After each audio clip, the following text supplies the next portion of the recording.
다 같이 신앙 고백하시겠습니다. 나는 전능하신 아버지 하나님, 천지의 창조주를 믿습니다. 나는 그의 유일하신 아들 우리 주 예수 그리스도를 믿습니다. 그는 성령으로 잉태되어 동정녀 마리아에게 나시고 본디오 빌라도에게 고난을 받아 십자가에 못 박혀 죽으시고 장사된 지 사흘 만에 죽은 자 가운데서 다시 살아나셨으며 하늘에 오르시어 전능하신 아버지 하나님 우편에 앉아 계시다가 거기로부터 살아있는 자와 죽은 자를 심판으로 오십니다. 나는 성령을 믿으며 거룩한 공교회와 성도의 교제와 죄를 용서받는 것과 몸의 부활과 영생을 믿습니다. 아멘.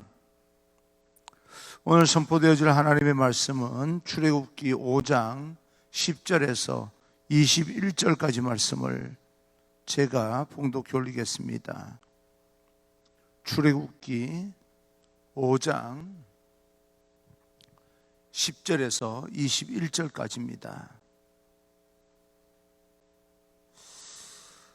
제가 봉독해 올리겠습니다. 백성의 감독들과 기록원들이 나가서 백성에게 말하여 이르되 바로가 이렇게 말하기를 내가 너희에게 짚을 주지 아니하리니 너희는 짚을 찾을 곳으로 가서 주우라.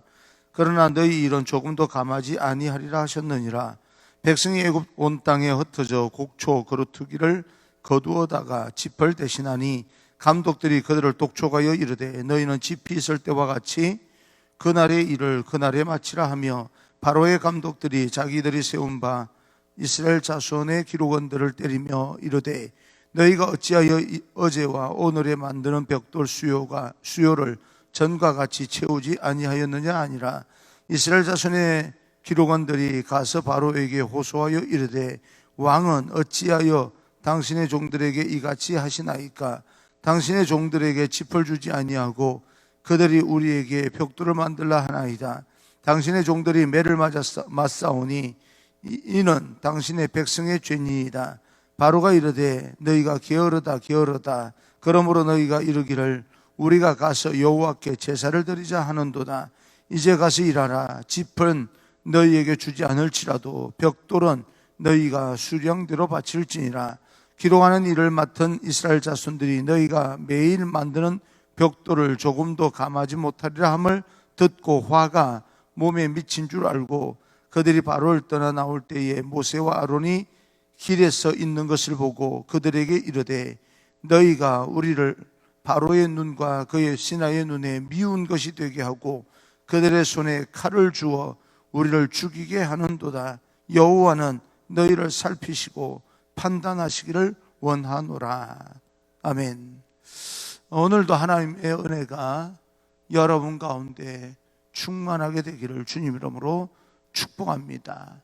오늘은 나약하고 무지한 이스라엘 백성이라는 제목으로 여러분과 함께 말씀을 나누고자 합니다.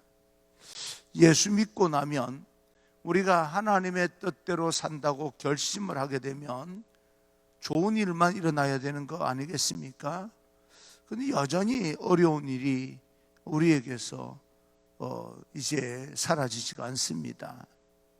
어쩌면 예수님을 우리가 제대로 믿겠다고 결심하게 될 때 세상의 우리 모든 삶은 더 좋은 일과 나아지는 것이 아니라 더 어려워지는 경우가 많이 있다는 것을 또 우리는 압니다.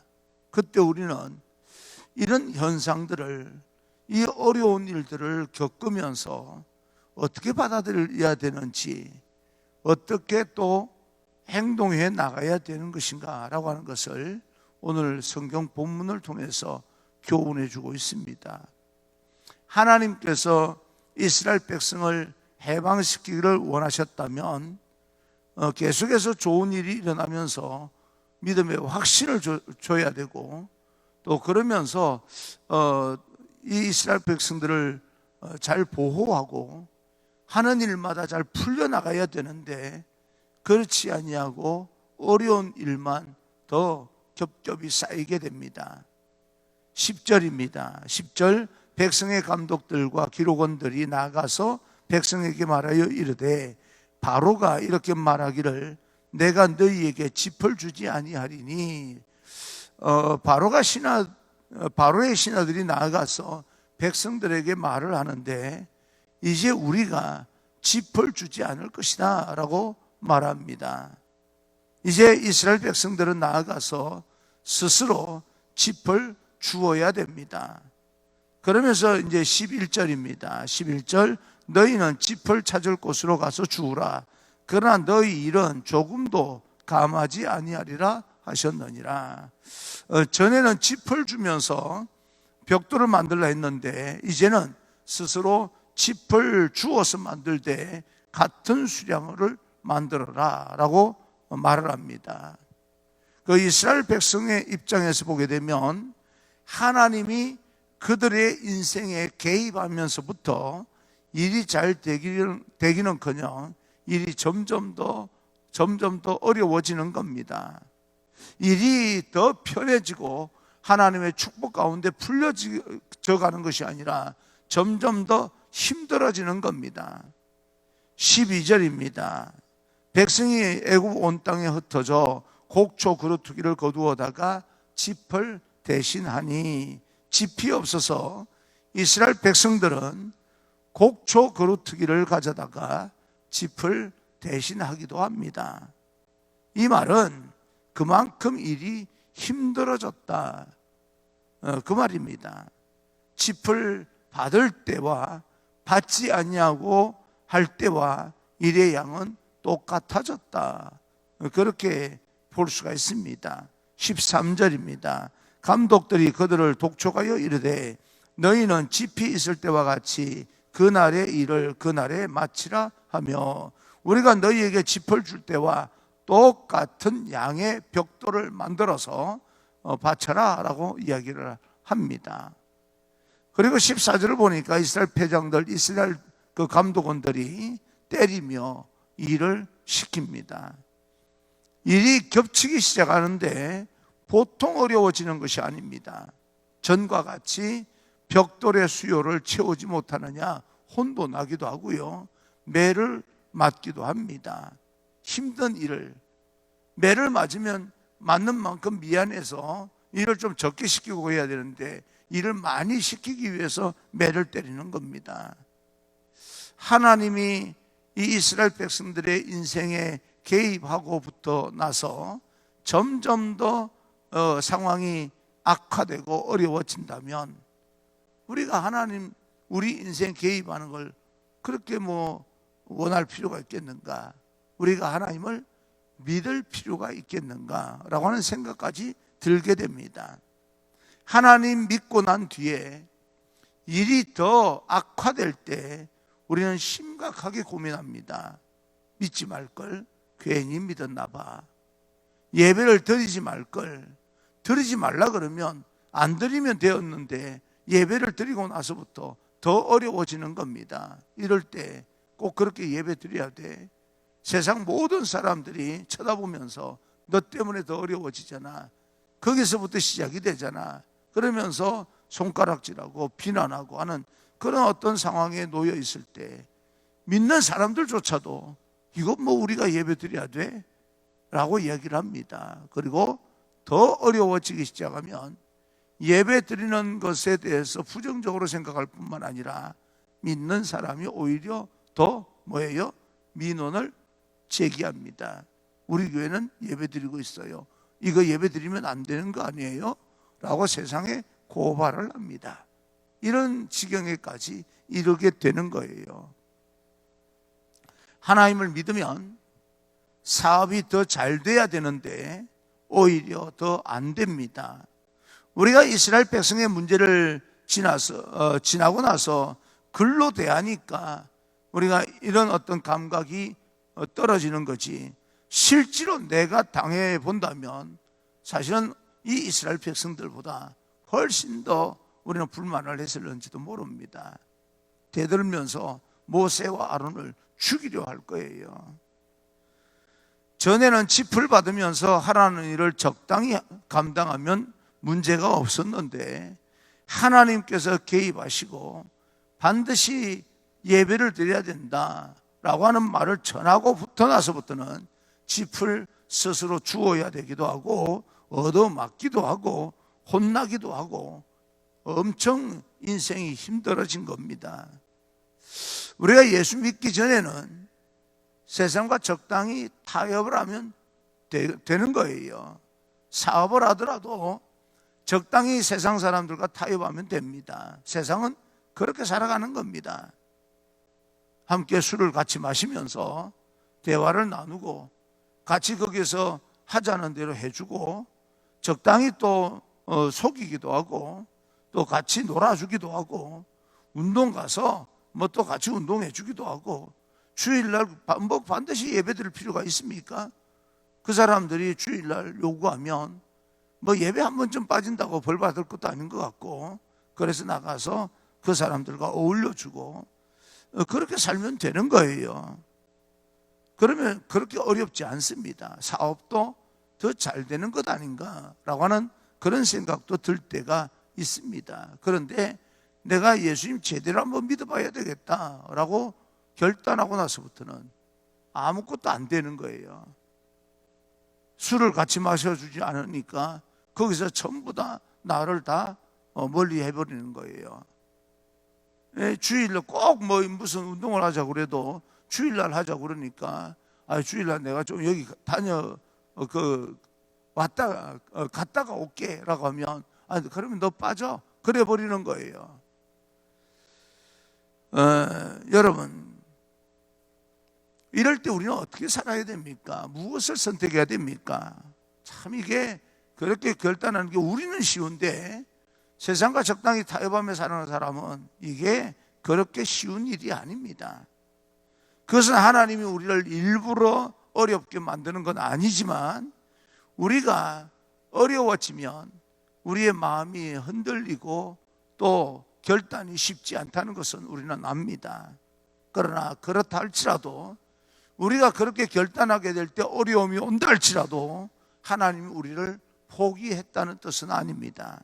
그 어려움 뒤에는 엄청난 하나님의 계획이 있다는 것을 의미합니다. 예수 믿은 것 때문에 내가 제대로 믿어야 되겠다 결심한 것 때문에 혹시 어려움 당하고 있는 사람이 있다면 조금만 인내하십시오. 하나님은 살아계시고 살아계신 하나님은 우리를 향한 계획이 있으시고 그 살아계신 하나님께서 우리를 사랑하십니다. 그렇게 계속해서 어려움 당하는 것을 하나님께서 두고 보지 않습니다. 이스라엘 백성은 이 어려움 뒤에 애굽을 탈출하여서 가나안 땅으로 나아가게 됩니다. 하나님은 반드시 이스라엘 백성들, 하나님의 백성들을 푸른 초장 잔잔한 시냇가로 인도할 그 하나님의 때가 있다는 사실을 알고 우리는 힘들고 어려울 때 하나님 이럴 때 더 하나님의 도움이 필요합니다 라고 기도해야 됩니다. 우리는 이미 출애굽의 내용을 다 알고 있습니다. 다 알고 말씀을 대하는 것 아니겠습니까? 오늘날 우리가 당시 사람들에게 해줄 말이 있으면 무슨 말을 해주겠냐? 지금 우리는 모든 배경을 이야기를 다 알고 있고 그 이스라엘 백성들을 지금 이 당하는 이스라엘 백성들에게 우리가 해줄 말이 있다면 어떤 말이겠습니까? 야, 하나님께서는 가나안 땅을 미리 준비하고 계셔. 조금만 참으면 돼 라고 말해줄 수 있지 않겠습니까? 알고 있으니까. 그런 것처럼 여러분 인생 가운데 힘들고 어려울 때 스스로 자기 스스로에게 믿음의 말을 전하십시오. 이미 알고 있는 것처럼 야, 조금만 참으면 돼. 오늘 우리 주변에 예수님 때문에 힘들게 살아가는 사람이 있다면 우리가 하나님의 마음을 가지고 그들에게 해줄 수 있는 말이요, 조금만 참자. 하나님께서 우리 예수님 믿고 난 후에 힘들어하는 사람을 향해 말을 하신다면 마찬가지로 조금만 참어. 내가 너를 위해서 가지고 있는 계획이 있어 라고 말씀하신다는 것입니다. 조금만 참으십시오. 기도 중에 이왕이면 참고 기다리는 그 시간을 기도로 보낼 수 있기를 바랍니다. 하나님의 말씀을 대하면서 시간을 보내게 될 때 하나님의 계획이 우리 삶 가운데서 어떻게 드러나는지를 알게 될 그날이 곧 오게 됩니다. 그래서 우리는 끝까지 하나님을 신뢰해야 됩니다. 끝까지 하나님을 믿으셔야 됩니다. 하나님은 우리를 그냥 내버려 두지 않으신다. 그런데 이스라엘 백성들은 그렇게 하나님을 신뢰하지 않습니다. 15절, 이스라엘 자손의 기록원들이 가서 바로에게 호소하여 이르되 왕은 어찌하여 당신의 종들에게 이같이 하시나이까? 바로에게 찾아가서 호소를 하지 않습니까? 16절, 당신의 종들에게 짚을 주지 아니하고 그들이 우리에게 벽돌을 만들라 하나이다. 당신의 종들이 매를 맞사오니 이는 당신의 백성의 죄니이다. 왜 우리에게 이렇게 행하는 겁니까? 예, 바로 왕이 이들을 이해해 주면 좋겠는데 하나님을 알지 못하는 그는 이스라엘을 이해하지 못합니다. 왜 이런 가운데서 예배를 드려야 되는지, 너희가 왜 꼭 이렇게 고집을 피우는 건지 나는 이해를 못하겠다. 그래서 바로가 그렇게 말합니다. 17절, 바로가 이르되 너희가 게으르다 게으르다. 그러므로 너희가 이르기를 우리가 가서 여호와께 제사를 예배를 드리자 하는도다. 너희가 일하기 싫으니까 괜히 광야로 가서 일을 내려놓고 광야로 가서 하나님께 예배 드리자라고 하는 것이 아니냐.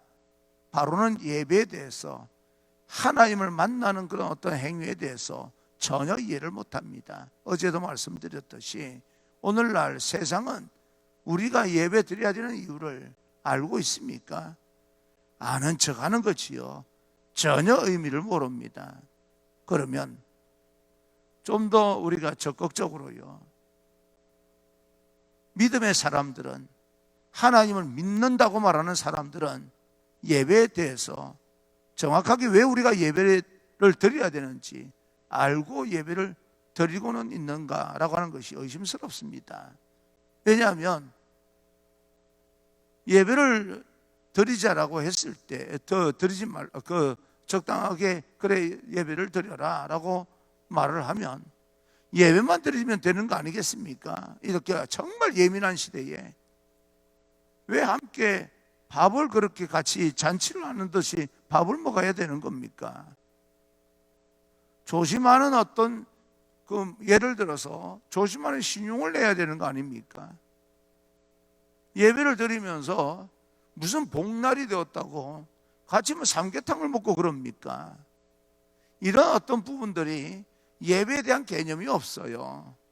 예배가 정말 중요하고 우리가 지켜야 될 어떤 가치고 최우선순위로 놓는다면 정말 이 전염병이 감염되어서 세상 사례를 그렇게 예민하게 될 때 교회에서 감염원이 아니라고 하는 사실을 보여줘야 될 거 아닙니까? 방역을 하면서. 그게 안 되는 거예요.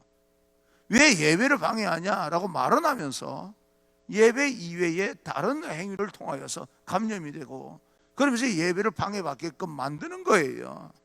지혜가 없는 겁니다. 지혜가 없는 것이 아니라 정말 믿는 사람이라고 하는 사람들이 예배에 대해서 어떻게 생각하고 있는 것일까라고 하는 생각까지 들게끔 만듭니다. 세상 사람들에게 빌미를 주는 거예요. 그러지 않아도 이해를 못하는 사람들에게 예배의 가치를 지키려고 하는 태도가 그렇게 좋아 보이지가 않는 겁니다. 그런데 그렇다 할지라도 이해 못하는 사람들, 그 사람들을 향해서 우리가 딱히 말할 게 뭐가 있겠습니까?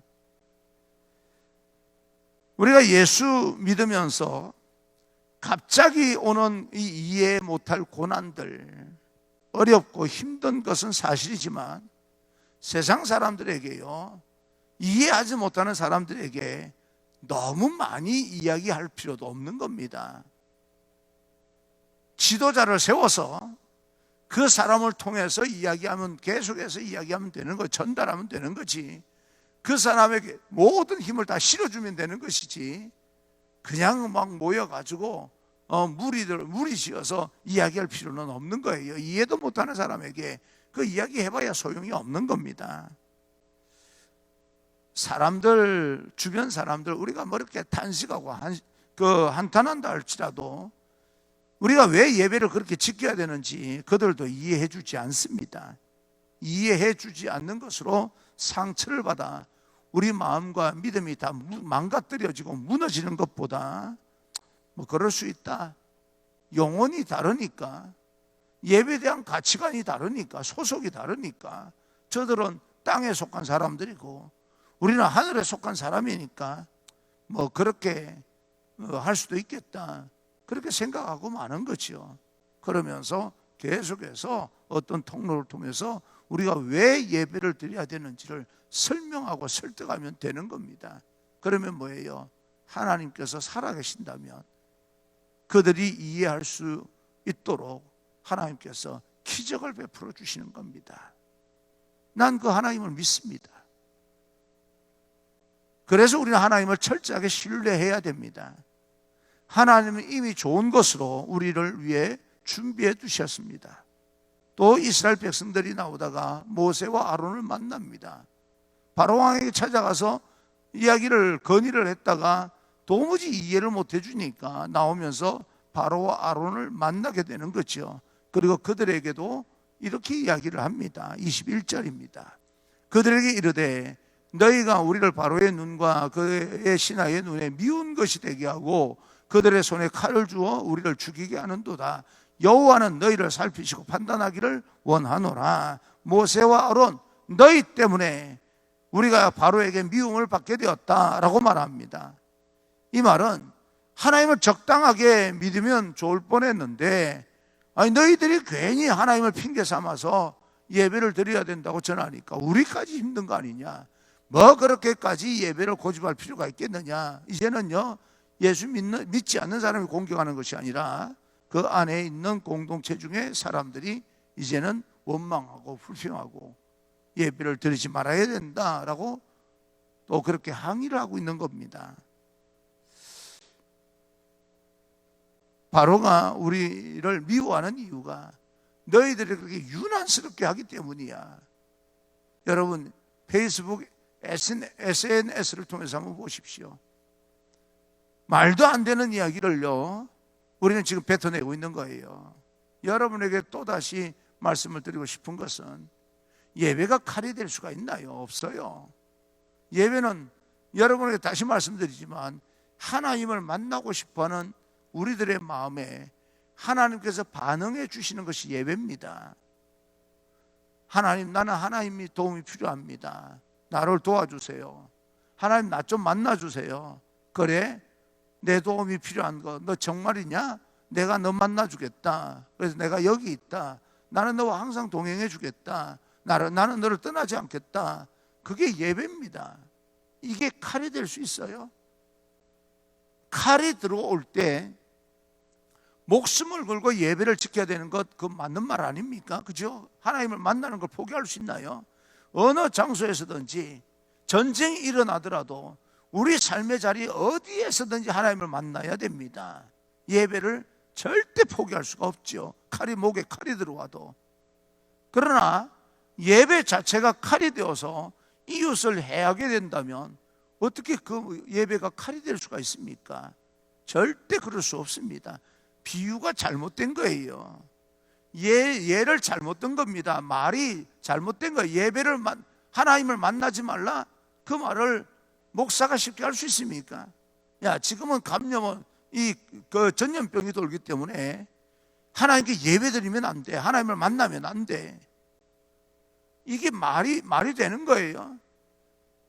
여러분, 지금은 전염병이 돌기 때문에 그래, 사람들이 그렇게 불안하니까 전쟁이 일어났을 때 모여서 예배 드리기도 했고, 어느 장소에서든 지하에 내려가든 어느 장소에서든 하나님을 만나야 돼. 우리는 예배를 목숨 걸고 지켜야 돼 라고 하는 말을 해야 되는 거 아니겠습니까? 그러니까 예배는 칼이 될 수가 없어요. 그런 측면에서 이스라엘 백성이, 오늘날 이 모세의 시대의 이스라엘 백성들도 예배에 대한 개념이 잘못되었고, 오늘날도 수많은 사람들이, 목회자라 할지라도 장로님들이라 할지라도 권사님들이라 할지라도 예배에 대한 개념을 잘못 알고 있는 겁니다. 우리는 예배를 목숨 걸고 지켜야 됩니다. 어디에서든지요. 여러분 직장에서도 그렇고, 여러분 삶의 자리 가정에서도 그렇고, 친구 관계에서도 그렇고, 극단적으로 말하면 술자리에 가서도 예배를 지켜야 됩니다. 목숨을 걸고요. 하나님, 내가 친구 따라서 정말 믿음이 약해서 어쩔 수 없이 이 자리에 와서 한잔을 하게 되었습니다. 하나님, 나 좀 도와주세요. 하나님, 내가 이렇게 결단할 수밖에 없는 내 믿음의 약함을 하나님 불쌍히 여기시고 나를 좀 도와주세요. 목숨 걸고 예배를 지켜야 되는 거예요. 그런 의미에서. 그러니까 여러분, 우리는 예배에 대한 개념을 정확하게 가지고 있어야 됩니다. 예배는 하나님 만나는 행위입니다. 절대 칼이 될 수가 비유조차도 안 되는 거예요. 믿는다는 것 때문에 우리는 조금 삶이 어려워지면 적당히 해보자 말하다가 적그리스도가 되는 겁니다. 적그리스도가 뭡니까? 하나님 만나지 마, 소용없어. 하나님, 지금은 하나님이 필요 없는 시대야. 하나님 만나면 안 되는 거야. 그렇게 말하는 사람이 돼버린다는 거예요. 무슨 말을 하는지도 몰라요. 자기의 모습이 이스라엘 백성들처럼 믿지 않는 사람에게 가서 호소하고 자기 지도자에게 가서 핀잔을 주는 그런 모습이 아니기를 간절히 소망합니다. 오늘도 우리가 성전에 나와서 여러분처럼 이렇게 집중하여 예배드리는 사람도 있겠지만 그동안 어떤 이유로 새벽 기도를 정말 나오고 싶은데 나오지 못하는 분들, 지금 가정에서 영상이 송출되니까 그 삶의 자리에서 예배드리면서 감격하는 분들도 계세요. 예전에는 전혀 나오지 못했는데, 감염병 문제가 아니고요, 집에서 도무지 예배드릴 수 있는 환경이 아니라서 엉뚱한 채널을 돌려놓고요, 예배를 찾고 하나님 앞에, 하나님을 만나기 위해서, 말씀을 듣기 위해서 찾다가 이제는 우리 교회에서 본격적으로 이 영상을 통해서 가니까 그 삶의 자리 가정에서 지금 이 새벽에 이 말씀을 듣는 분들이 계세요. 얼마나 예배를 사모했으면 그 가정에서 말입니다. 그러니까 그 예배도 하나님께서 만나 주시는 겁니다. 그렇게 예배를 지키고 있는 거예요. 그런 우리들의 모습이 되기를 간절히 소망합니다. 우리가 예수 믿는 것 때문에 어려움을 당한다 할지라도 끝까지 거룩을 지키려고 하는 몸부림이 우리에게 있어야 되고, 예배는 어느 장소에서든지 지켜내야 됩니다. 왜요? 거룩이 알고 보면 세상을 이길 수 있는 능력이기 때문에 그렇습니다. 거룩한 신앙의 삶이 오늘 하루 여러분의 삶이 되기를 간절히 소망하면서, 오늘도 그럼에도 불구하고 나는 하나님을 만나는 예배를 포기하지 않겠노라, 그렇게 결단할 수 있는 귀한 여러분 되기를 주님 이름으로 축원합니다. 우리가 그래야 되는 이유는 하나님이 살아계시기 때문에 그렇습니다. 살아계신 하나님과 함께 오늘도 담대하게 나아갈 수 있기를 주님 이름으로 축원합니다.